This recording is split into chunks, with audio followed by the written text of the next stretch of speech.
Welcome to A Delhi Love, Ishq Muhabaat Pyaar, the podcast that treats Delhiwalas to captivating conversations on living and loving all things Delhi. Delhi is not just a place, it's a state of mind, an attitude that leaves a mark on everyone who visits or calls it home. I'm Yasmin Kidwai, your host, a documentary filmmaker, former municipal councillor, and at heart, the quintessential Delhi girl. I love how Delhi is both old and new at the same time. I value its history and heritage and love exploring the new aspects of the city we share. I'm no expert, but I grew up in the gullies here, enjoyed public service here, and just like you, shared a deep passion for Delhi's enigmatic soul. Together, let's embrace the delightful contradictions that make Delhi the city it is. After all, around every corner, there must be 1,000 dastans to share in this megacity of a million conversations. Today, we are diving deep into the heart of Delhi's street art scene.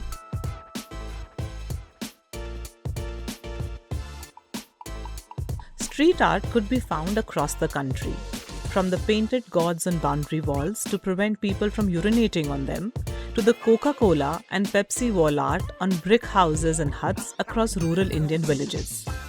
With graffiti and street art gaining credibility around the world, thanks to artists like Banksy, who use their art to deliver various important political and social messages, public art in India too is being adopted by the artistically inclined younger generation. The Lodi Art District is perhaps the best example of Delhi's vibrant street art culture, which has come to become a defining feature of our city. Today we will hear from Arjun Bahl, co-founder Start India Foundation, a non-profit organization dedicated to bringing cultures and communities together through public art. Start India has been instrumental in shaping Delhi's street art movement. We spoke to Vimlaji, as we've said, Vimlaji, this wall is amazing. It'll be pretty nice if there's some art on the police station. What does Tihar have? Tihar has lots of walls, and long walls. Our first proposal was to do a young Gandhi. And the second was obviously the iconic Gandhi we all know. And then you had an old architecture built by the British. It was the last colony kind of built by the British, I believe.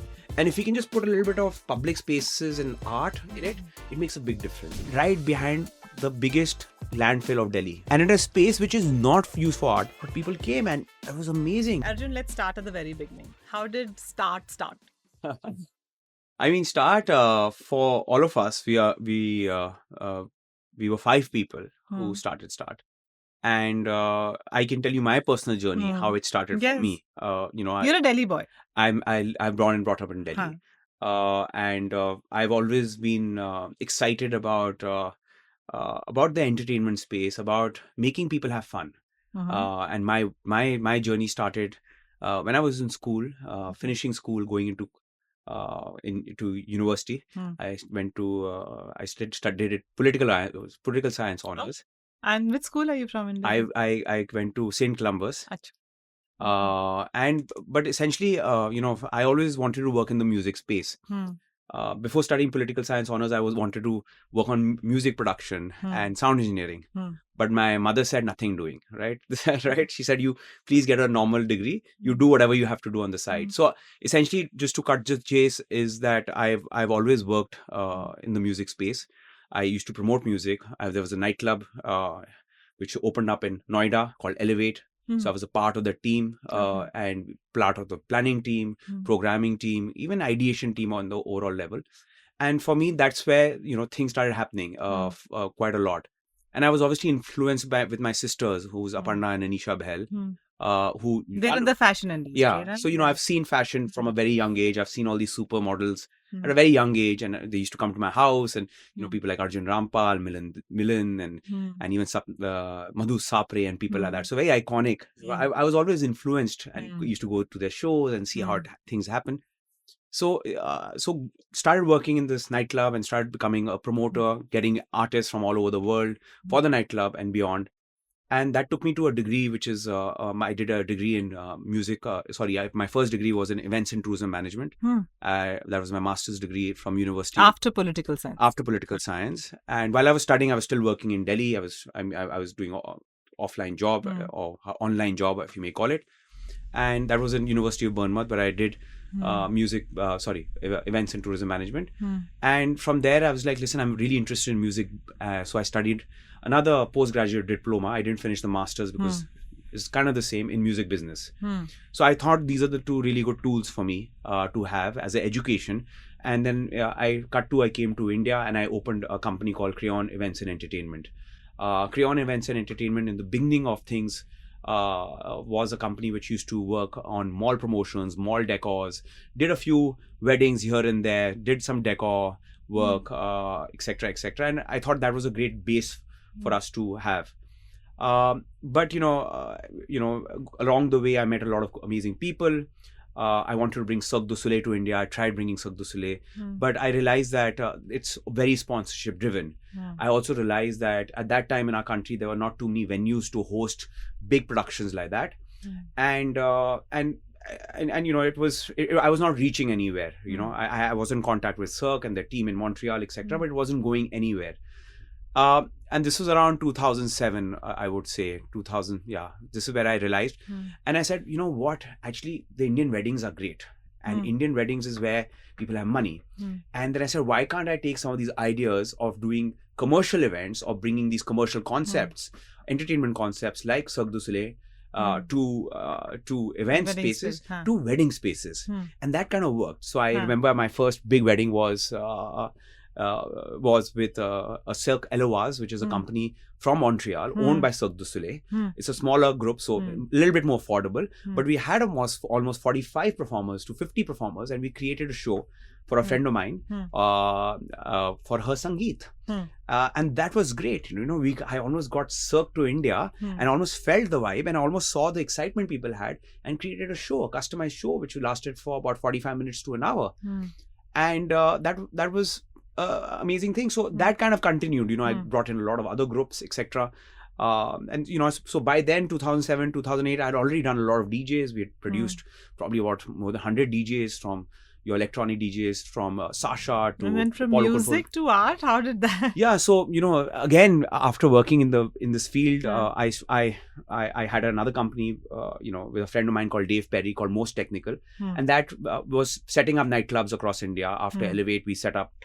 I didn't set up Elevate technically, but we've set up some big nightclubs for the Park Hotels, the Kismet, the Aqua, Kitty Sue's, etc. And we were essentially nightclub designers when it comes to sound, light, video, and producers.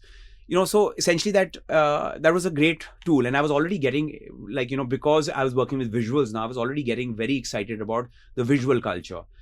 And there's a company called Wyden Kennedy, which a friend of mine used to run, V. Sunil. And I went to his office with all my offerings, saying, sir, Mr. V, I have, entertainment to sell. I have artists to sell. In fact, we can do some cool things with video, and, maybe it can be used for your ads or with your brands. And on the way, I met Hanif Qureshi, who was a creative director with Wyden Kennedy. Just like that? Yeah, because we put me to Hanif, and I had known about Hanif, so Hanif and me met. And Hanif he's a creative guy. He was a creative director over there, and we just started talking. And very oddly, I had a friend at that time visiting from my college days, Lorenzo, who was a graffiti writer, and he was in my office, and Hanif came for a meeting. And, Hanif picked up his bag, and he had a lot of cans, and the noise of can is very distinct. So when he picked up the bag, and you could hear these cans. Yeah, the clattering together. Yeah. And Lorenzo's like, Hanif, are those spray cans? He said, yes, they are spray cans. He's like, do you paint? He's like, I paint.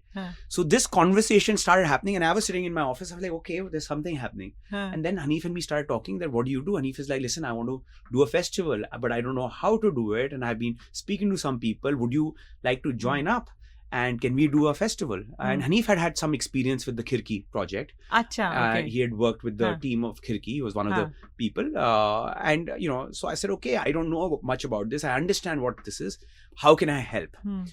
And that's really how it started. I said, Hanif, I'm great at management. I'm probably okay at getting funding. I'm great at networking. I can bring those skills, but I don't know anything about art. And I still don't consider to know much about art. You're like me, on the outskirts of the art world, but still there. Yeah, I'm there.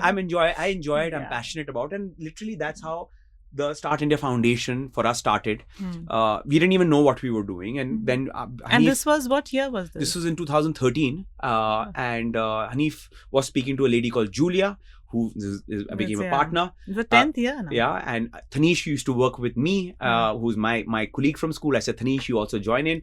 There was a gentleman called Akshat who does amazing work in the urban spaces, and especially documenting, the underground movement or the subcultures. So he became the documentation and Hanif. So we became 5 of us. And how long did it take for this 5 to come together and become like an organization? Was this very quick, like another creative thing where the juices just flowed and then juices started? Yeah, it was juices just flowed. We worked overtime. We many times we were going with presentations looking for funding. And actually, what happened was there was a gentleman called Robin Malik who worked at Goethe. We went to him and we took a proposal which was literally small, medium, large. Small in terms of the size of festival, number of artists, and the budget, and medium similarly, and large. And it was a nice proposal, well designed. Hanif is amazing at design. So Robin said, I'll go for the medium proposal of yours. Let's do it. I'll put the first funding. And literally that's the reason we are here today, because someone believed in us, and that was Goethe. And the institution is set up to do these things, to incubate organizations like ours. And where did you start in Delhi? Started, first year we didn't have the company name or the foundation, etc. We started under the Crayon banner as a company, but it was Start.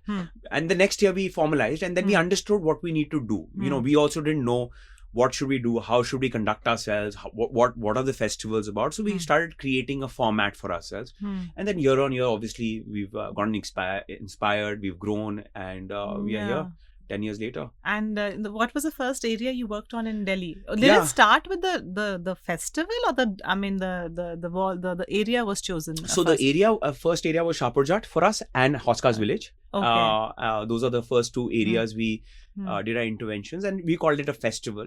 We had a bunch of artists, which were... And when you call it a festival, it was like set for a certain number of days.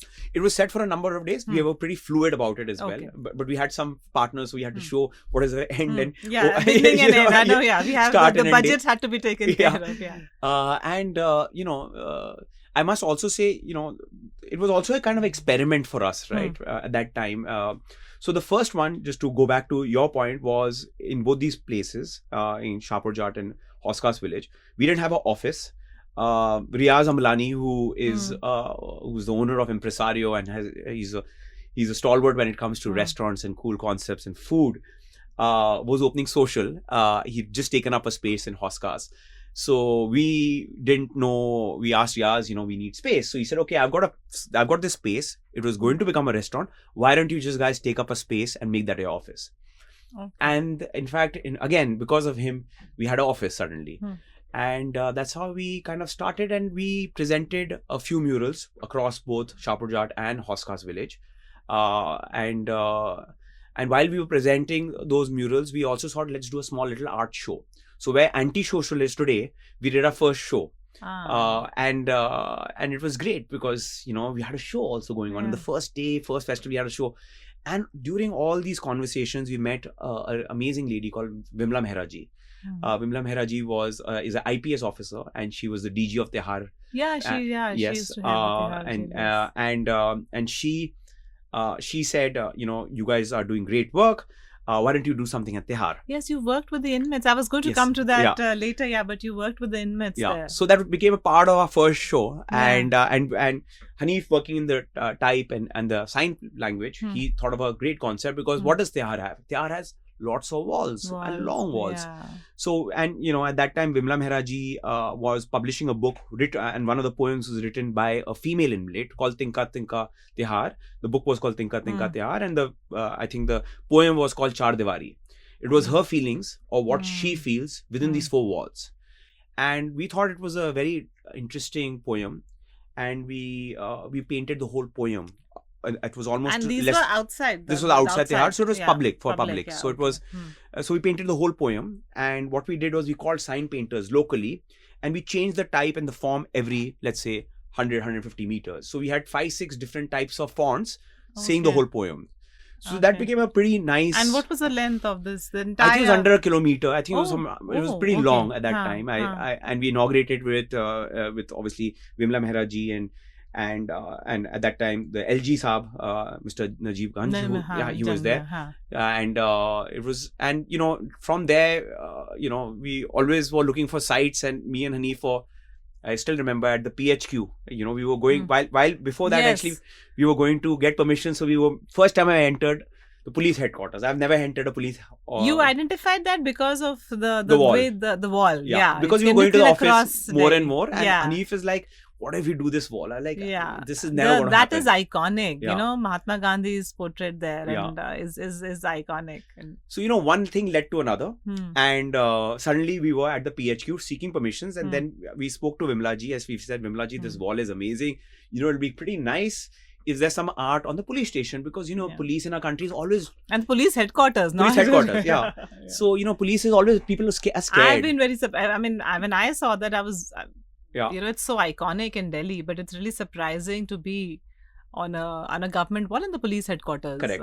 But While then Basi Saab at that time, he was the CP. He called us for a meeting. We showed him the sketch. We had two options of the sketch.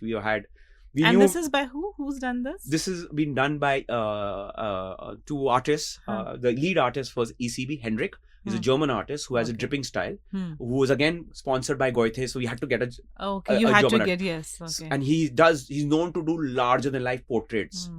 But he does portraits of unknown people. Oh. So there's another convincing to be done.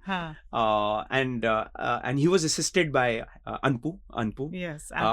So the convincing to be done to ECB Hendrik, let's call him Hendrik, was that Hendrik, we know you do anonymous faces. You don't know popular faces, and obviously, but we are at a nascent stage in our country, and we're working on the Delhi police headquarters, right? And we are not the graffiti. This is not graffiti right now. We are taking permissions. And he's already in India by this time? No, he's not in India. We're talking to him. He said, you need to do us a favor, that we want to make street art. And if this happens on this building, we'll get permissions. Government will start understanding. Police will start understanding, And he said, okay, he thought about it. He said, okay, you guys are at a very early stage. You have obviously been through this many times. He said, I'll do it. So then we said, okay, what do we do? So with Mr. Basi, we had two proposals. Like I said, our first proposal was to do a young Gandhi. And the second was obviously the iconic Gandhi we all know. Now the young Gandhi is a very different Gandhi of what we see. He's a suited, booted. Yeah, this is South Africa. Yeah, absolutely. And so Mr. Basi said, I'm not very comfortable, because the Gandhi we know is a picture which we see. Mahatma Gandhi. And Mahatma Gandhi ji. So, and that's where he said, sir, but he said there's no ifs and buts over here, because this is what it is, and we don't want to create a controversy. For us, it was creating a conversation. A young Gandhi ji would have created a conversation, but this also did. So we said, okay, we'll do it. I still remember we got the permission, he signed off, and now how do we do it, right? So the wall is 120 feet. Yes. It's about 45 feet wide, 50 feet wide. It's a large wall. Now, how does the artist go? So I called up a friend who works in infrastructure. He's like, you have to find a thing called a boom lift. Somehow finding he came top to bottom, or bottom to top on a lift, on a articulated lift. So we have to find it, and we found a company called Man Lift. And obviously they had a big rate, right? Man Lift has never served an artist. They've served big construction. Yes, I'm sure. So he says, and I like, sir, हमारे पास इतने पैसे नहीं हैं. We don't have that money. And how many days had you anticipated? We had anticipated a 2-week period, but Hendrik was so fast.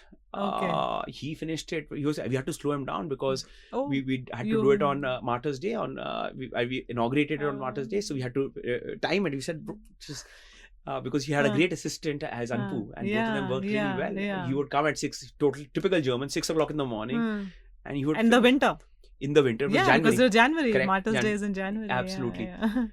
And that was it, that changed a lot of things. That Gandhiji mural changed a lot of things. It changed a lot of, even the police, the way they were seeing the art being done. People, we did a lot of workshops with the police. What were these workshops? We did workshops in Tihar jail. We did some with the inmates, and then also with some of the officers reached out to us separately, saying that we have such a stressful life. In fact, we went to our officer's house. He said, we have such a stressful life. Yeah. On a Sunday also, there's always that radio going. It's like, but we want to do art. We really love art. Can you teach us something? So, we did personally whatever we could, because everyone likes art. That's a great outcome. And now, if some of the top police officers, IPS officers are also learning art, is nothing as good as that, and we saw the light in the eyes. Yeah. Delhi police is one of the toughest jobs in the world. Absolutely. So then the next was Lodi Art District? No, then next was pretty much in November in 2000,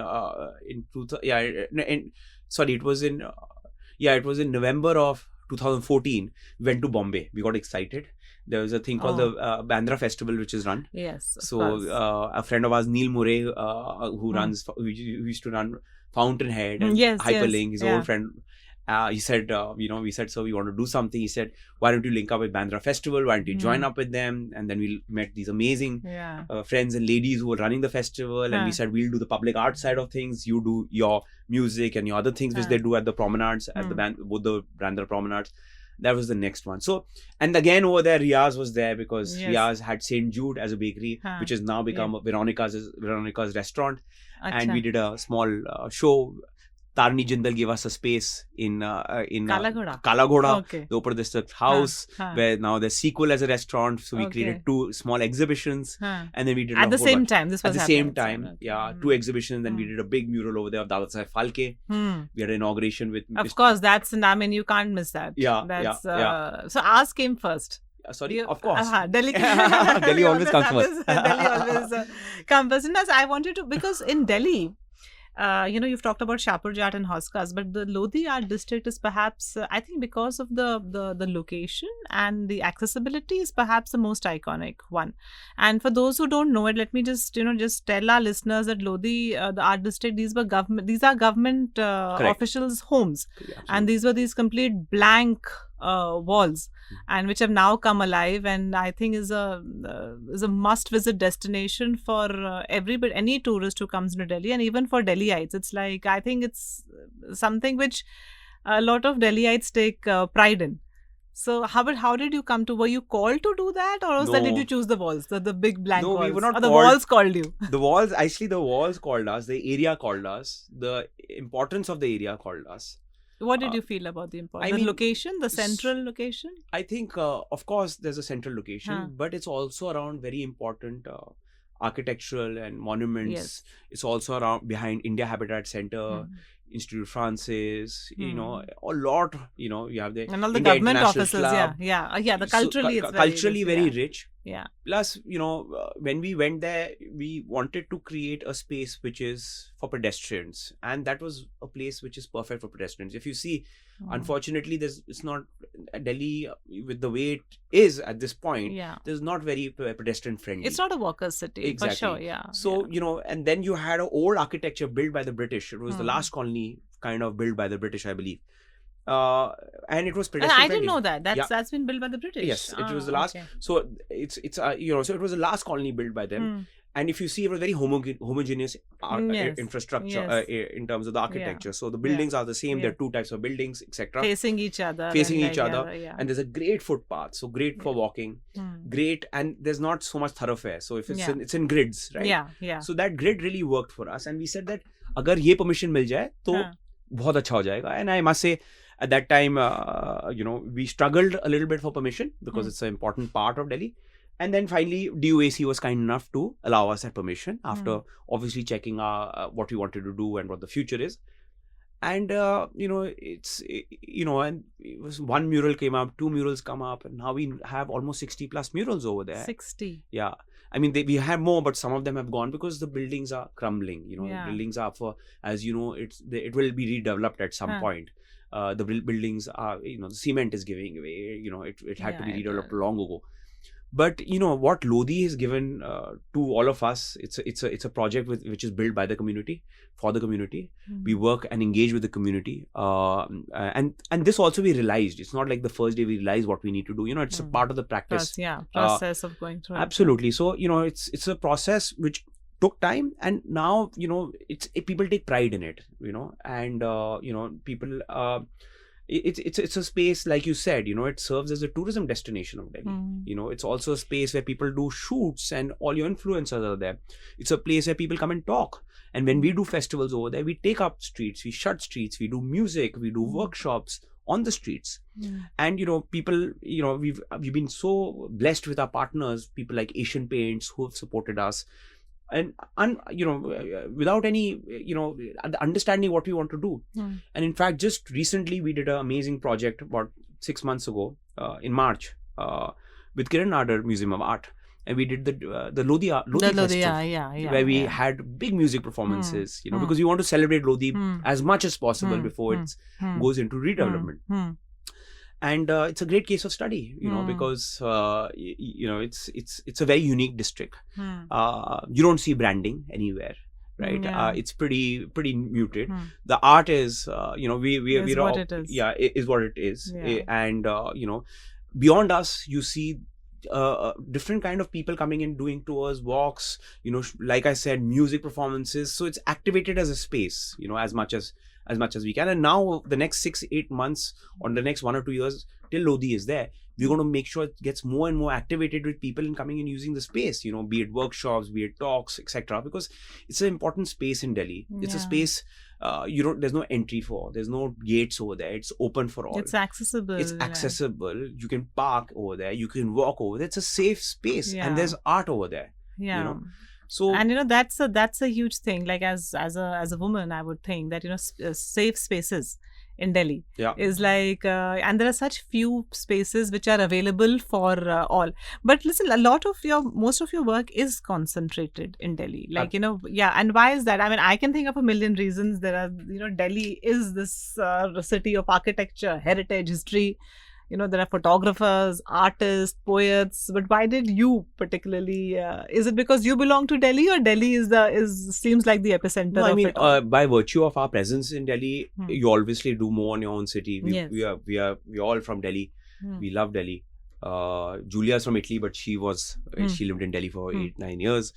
Hanif was from Gujarat, but then his professional career got him to Bombay and then Delhi. So he considers himself as a Delhiite. Dhanish, again. Even though he's from Kerala, but he's a Delhiite. Yeah, but Delhi takes everybody in. And Delhi allowed us the space of Lodi Art District. It gave us the opportunity of Lodi Art District and some few great projects like with the Container Corporation of India, with the Inland Container Depot with containers. So while a lot of our work is in Delhi, the biggest art district of ours in Delhi, but I would say today our work in Mumbai is a lot more. Like the Urban Art Festival which we do, now we're calling it the Mumbai Urban Art Biennale, is going to be, now we just finished one in 2023. You started it last year. Last year. I mean, we've done something back in the day in Sasondok, but now 2024 edition is coming up in December. So Bombay has obviously taken a lot of our time. We have a small office there. We have people working from there. We have some of the urbanists and planners over there. And more than Bombay as well, we're working a lot in the south. We're working a lot in Chennai. We find the people are very receptive. We find the officers are very receptive. We understand, wherever there's urban changes happening, I think an organization like ours fits, because there's so much hard infrastructure which is being built in our country.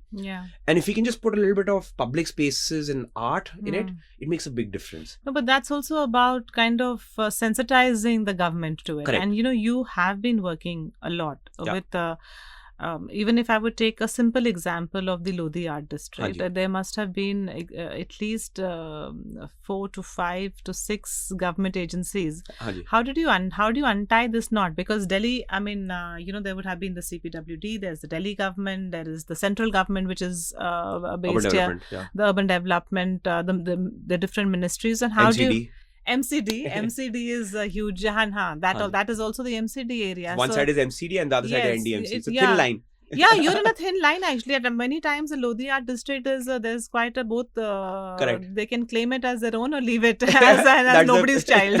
So how have you kind of worked your way through this? I mean, like you said, the police headquarters, getting that endorsement from the department like the police would have helped, and to have that iconic thing which no Delhiite can miss, Mahatma Gandhi's painting with it. I think to be very honest, without saying it, because we are talking over here and openly, it's been the most amazing experience for us, because intentions are very straight for us. We want to bring cool art for the youngsters and for our young India out there. We want to make street art accessible. We want to make art in general accessible and democratic. We want to take art from, I'm not saying take out, museums and galleries have their own spaces, but we want to make art for all, right?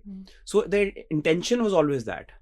And I think people understood the intention. People saw that we're not coming in painting advertisements or posters, So I think that's why, in fact, it was so overwhelming. They wanted us to do more. And we had to slow down with our own time, resources, bandwidth, etc. So I think that intention, I always tell my friends, that's a question you've asked me. A lot of my friends who are from the art and different businesses or different life, how do you work with the government? Yeah. But my question is... The perception is always that it will be difficult if you're working... But it's easy to sit in your room on your computer and say, how do you work on it? But to try is different. If you try, you will be surprised. There are so many people out there, so many officers from the junior most who want to do good work. To the senior, who want to do work. Yeah. Yeah, I agree. Yeah. And that is it. I mean, I've been asked, have you ever tried asking anyone? No, yaar, meko dar lagta hai. I think this will be there. I think they will not allow me. Yeah. But no, I agree with you. And I've had the same experience. Like, people will say, we'll work with corporate, but we won't work with government. And I mean, I think there are as many good or bad people anywhere. And I guess it's the intention. If they're seeing the intention, perhaps it has been and finally, while we were management kind of people, but we are also excited about the art. So when they saw us, and they saw us day in and day out, we are requesting for permission or we are asking for things for a logical reason, and there's nothing controversial which we want to do at this point. But it was a new concept. In the sense of, thinking art in public spaces, art as being, art for the public. And, so those were new concepts. From that point of view also, it's commendable even for all the government agencies who have come on board. Correct. And now, in fact, we see a lot of government agencies using art Absolutely. for public messaging. Absolutely. I mean, when I was a municipal councillor in Delhi, I've also used it to kind of push, get involvement of children. Correct. Or push public toilets and all to get because the MCD was interested in using art. Absolutely. And I mean, in our country we use God pictures so that people don't urinate on walls. Yeah. So why can't we do art? And it's a thing which And also, it's not something. Street art is not new. I find it from Bhimbetka to the Ajanta Ellora caves. They've always kind of expressed. In fact, I was reading somewhere that Pompeii it's been discovered that there were street art paintings in Pompeii. So it is an ever. But you were talking about the government and you mentioned the community. How do you involve a community in this, and especially in the areas that you worked? See, street art in Delhi, we know of it as starting at Khirki, which you mentioned, and there was some kind of messaging coming out, and then there was horse cars, and there's been Shahpur Jat to a sense. And which are, those places have come alive with public art, but one wouldn't expect this art to be there. So how have you kind of engaged the community? And when I mean engage, I mean both ways, for the crowd to participate and also to accept it, because only then can it be sustainable. Otherwise 2 days and somebody spat on that wall and it's gone. Yeah. So how have you done that? I mean, firstly, we can't do much if someone spits on it. The nature of art is that it doesn't stay forever. But it's usually people don't. But that's the reason you have to get the community. Yes, that's what. Yeah. Right? So how does that happen? We obviously work. Few months before. I'll give you an example of Lodi, for example. I think that's the easiest example for me to explain as well. Just a few months before we start the process, we start with working with the locals over there, with the community. Are there a RWA? Are there some societies? Are there some NGOs? What's happening? What are the schools? Understanding what are the kind of people there? What do they probably need? And just start getting a pulse. For us, Lodi became easier because we had already done some work, so we already had a network of things. But then, you start with a questionnaire. We distributed about 8,000 questionnaires. Oh, okay. Understand what people want. Are people looking for art for certain messaging? Are they interested in art? Can they paint? Can they draw? Can they become artist assistants? Do they have a skill? What is the skill they have? Do they think there are certain probably dark spots maybe in their place?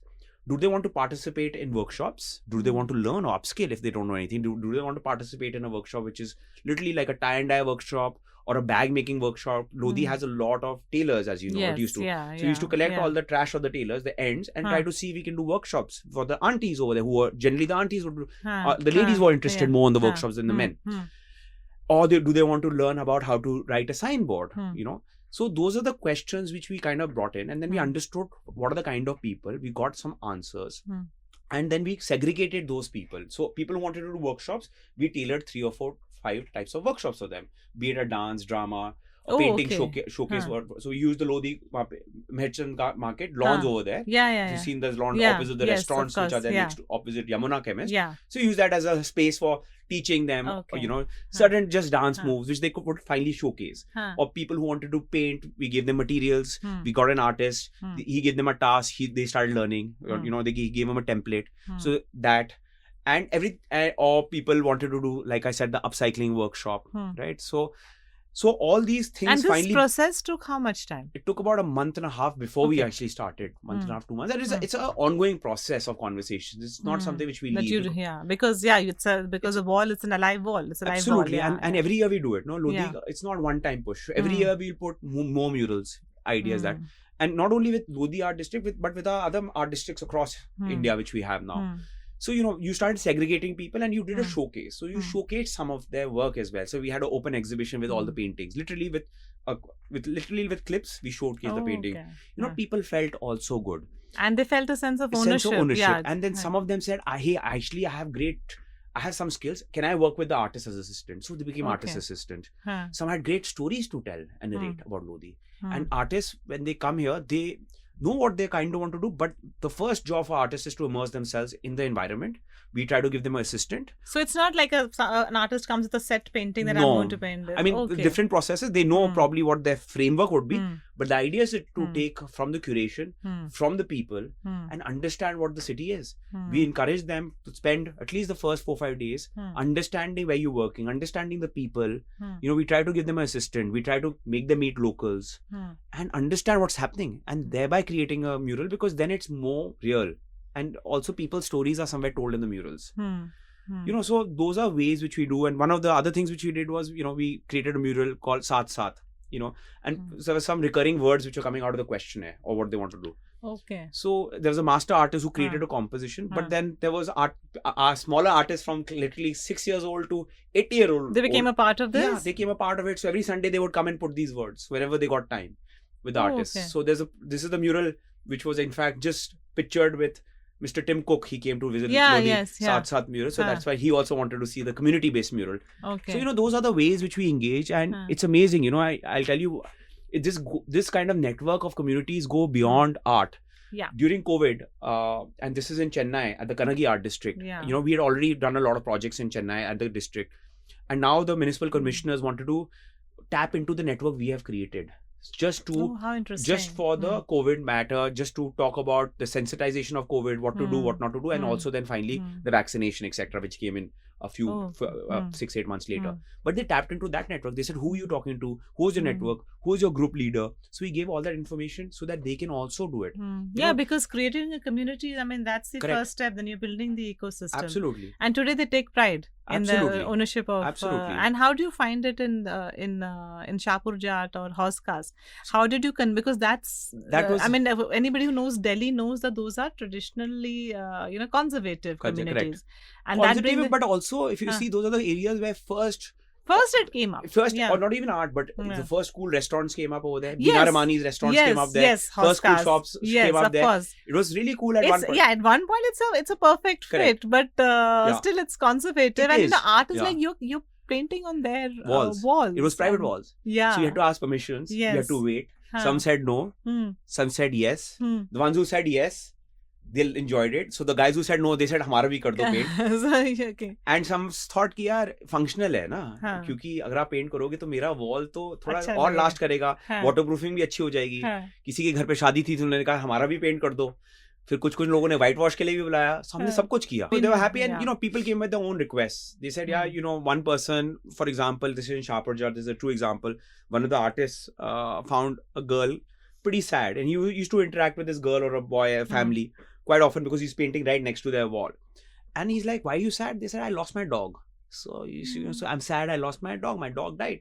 So artist very sweetly said, okay, I'll come tomorrow. No one knew what he wanted to do. We went and made a stencil of the dog and painted the dog in the house, So that's a really nice act, I mean, you can't replace the death of the Achha, animal. she lost She lost the dog, so and Okay. they painted it. Or someone wanted a mandir to be painted, or Bhagwan Puj. So not that we try to do religious work. We don't want to get into religion or anything like that. But those are things which we've done in the past. It's not to even integrate within the community. And it's important because for us also, when we go into these places, we also love it. People are so excited. In fact, we want people to open their house for visitors, and some of the times we've tried to do projects where we're doing food projects that everyone makes different kind of food. There are artists, there are people. Can we create a potluck system within Lodi Art District, for example, to exchange food? Right? Have you done that, or that's a plan? Not as yet, but if I do, I'll call you. Yeah, please do. You said food. But we've been wanting to do things like that. Lovely. And now, we are trying to create layers on our art districts. Okay, there's art, there's communities, but how can we create more layers? So, doing more community-based programming, like what I just said right now. We want to see about, can we create a cycling track over there, right? Which is really, really important. Cycling today has become a very important thing, and there are cycles which you can rent. Can we have a cycling stand? So people can cycle over there around, Can we create some road safety? Because, those are things. So this is going more into the urban part of things and the urban issues.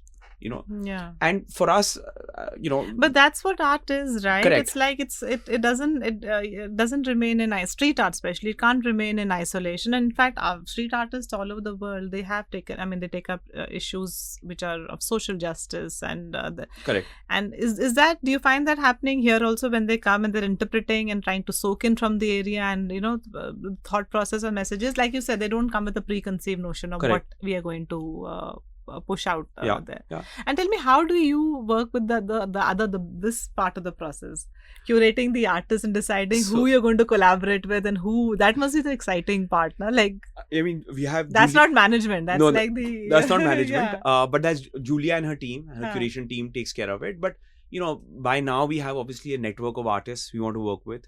There's a certain curation Julia wants to bring about in the process, and the team wants to bring up in the process, and also it depends on at least the Indian artists. There are not so many of them, but it's a growing field today. Today you see there's a lot of artists who are working in the streets. There are obviously a lot of artists in our country anyway, but you're working at a 3,000 square feet space, which is about 30-35 feet high, and about. So, there's a... But we haven't reached there in India. Like, internationally, you have Stake and Banksy and all who've pushed the boundaries of pen and paper, and they have come to, they have chosen street art as their canvas. In India, we are still, I think... We are reaching there. We are reaching but there. we are reaching there very fast. Yeah, I'm sure. We're reaching there very fast.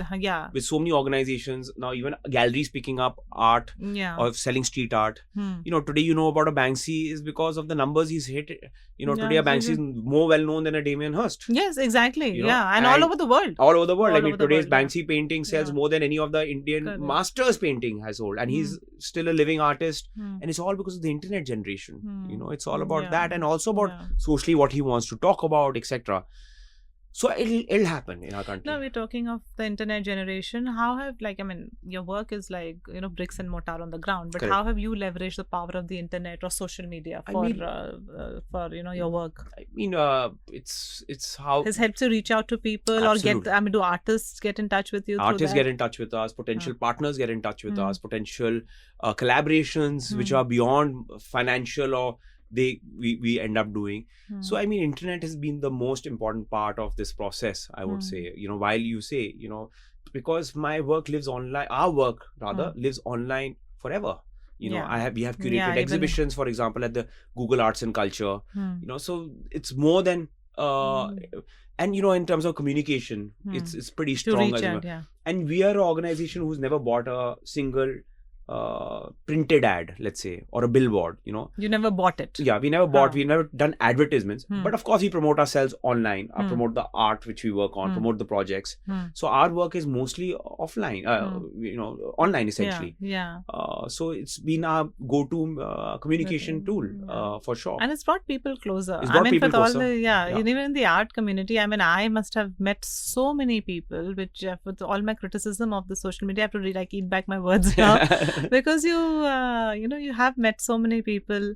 Now, speaking of collaborations, you're talking of, you were saying, are you talking of Asian Paints, who's been Correct. your major sponsor?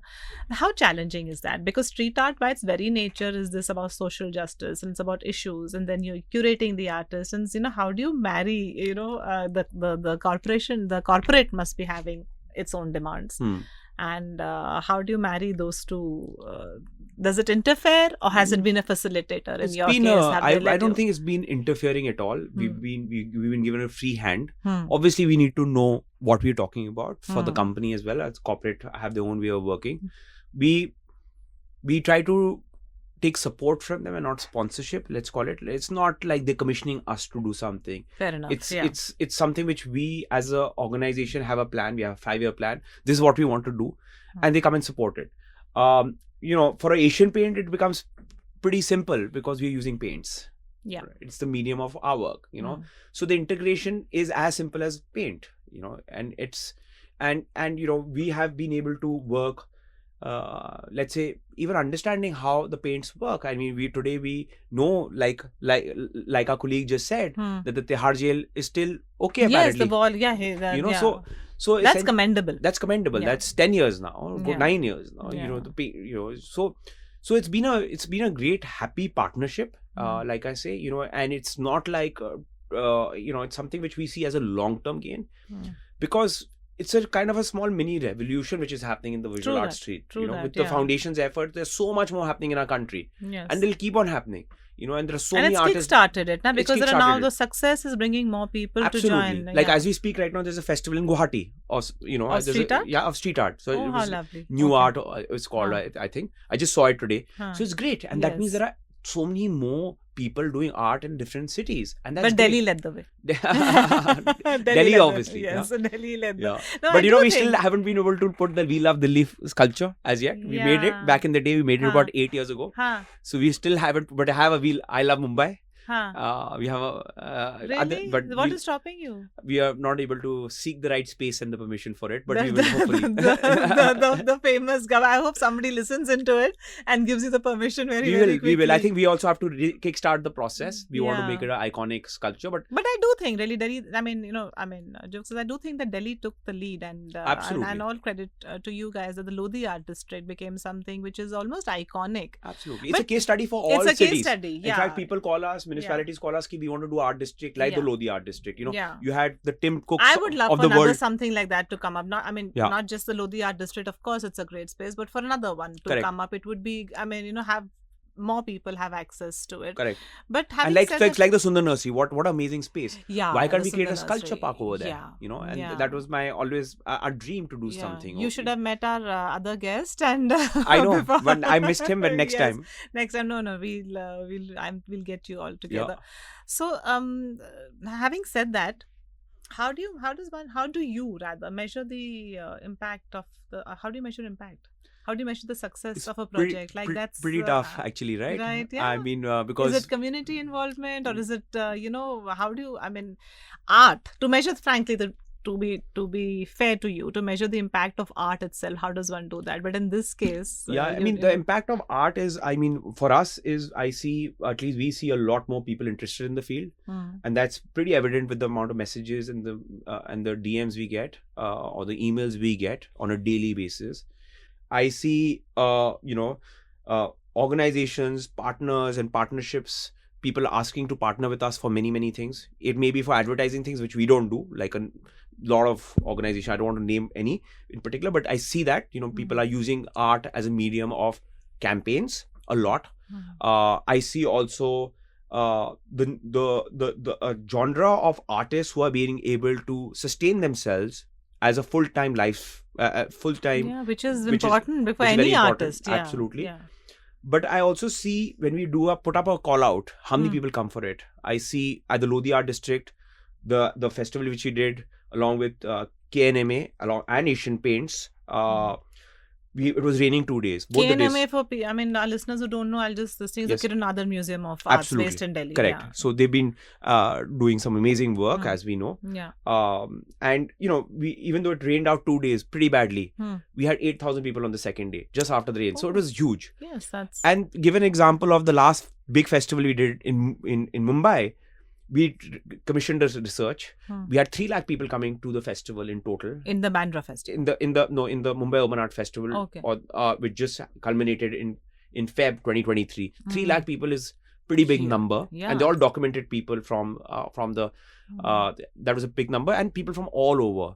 We had and for us, I still remember we were not expecting more than 4,000 to 5,000 people a day, because we usually are used to that kind of crowd, but we were getting 15,000 people a day, and they were such, I was like, where are these people coming from? And they're so cool. All of them have, they were looking, they were young, and they're interested. They know about the artists. They're reading the plaques. They have their own fan following. They follow certain artists. They know what's happening. But something, I don't know, you of course must be realizing it, and I have, since I'm a little bit a part of the art world, I realize that people have this, a little fear of entering or a gallery space, or they don't know. So it does seem by its very nature inaccessible, especially perhaps to the youth, which is what I think is amazing, that street art is open and accessible. Absolutely. There's no high gates. It's for all. It's for all. And it's for people to come and express themselves.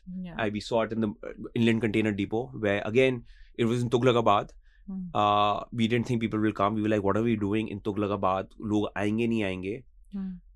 We lied and said it's Okhla and not Tughlaqabad in our communication. Okay. Because Tughlaqabad the marketing strategy. Yeah. So thoda sa humne kara, but it was literally Okhla. Tughlaqabad is right there. I know that. Yeah. And people were coming. Like, we had, I think, 45,000 visitors there, and it was only open 4 times a week. And people came, they enjoyed themselves. And how many days was this on for? I think it was under a month in total number of days. I think we were open for 20 days also, and it was spread over about a month and a half. I'm not able to get the right dates, but we had a lot of people, and right behind the biggest landfill of Delhi, that the landfill, as you know, is the biggest landfill in Delhi. And it is a space which is not used for art. It is one of the largest inland container depots in India, which is run by Concor, Container Corporation of India. But people came, and it was amazing. And they were all coming, and they were not coming alone. They were coming with their families. Kids were coming.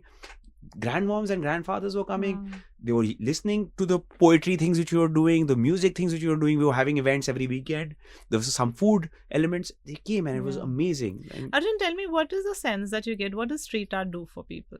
I mean, you're pushing it. I'm all for propagating it. But, heart of hearts, what do you feel that street art I think it opens up conversations between communities, between people. You could be living with your neighbor and never even speak to him. But when you have something going on and there's some activity happening and there's a third party involved, bringing people together, working on your walls which you live in, let's say Lodi Art District, it brings in a conversation, It brings in a conversation. And I think right now this community building and conversations is perhaps, as a society, I think very important, because it's become so polarized, Yes, and unfortunately, this, like you say, there are good things about the social media, there are bad things also. Yes, correct. There's a lot of good and bad which we both know, but the thing is bringing people together and also seeing this is our young country. This is a very young country of ours, and it's the youngest country in the world.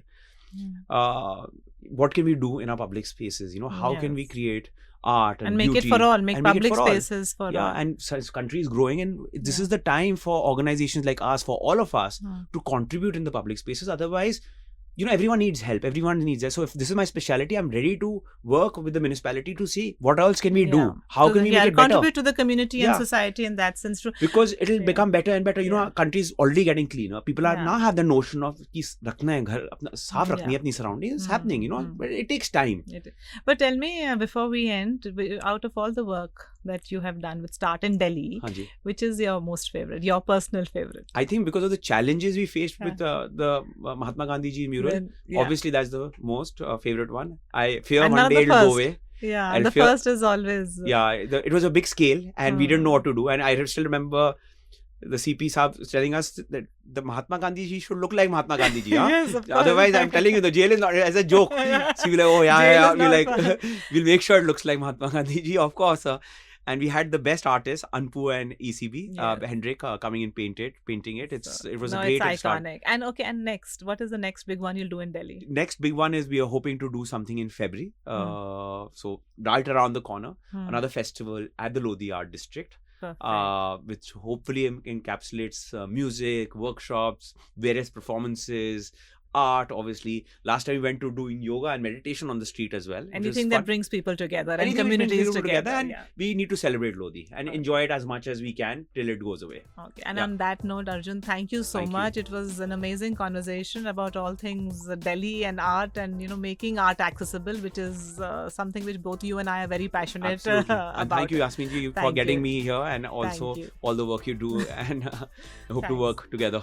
Yeah, thanks. Thank you. And thank you for joining us on this immersive journey through Delhi street art, and for tuning into A Delhi Love. Keep exploring, keep creating. Until next time, this is Yasmin Kidwai signing off.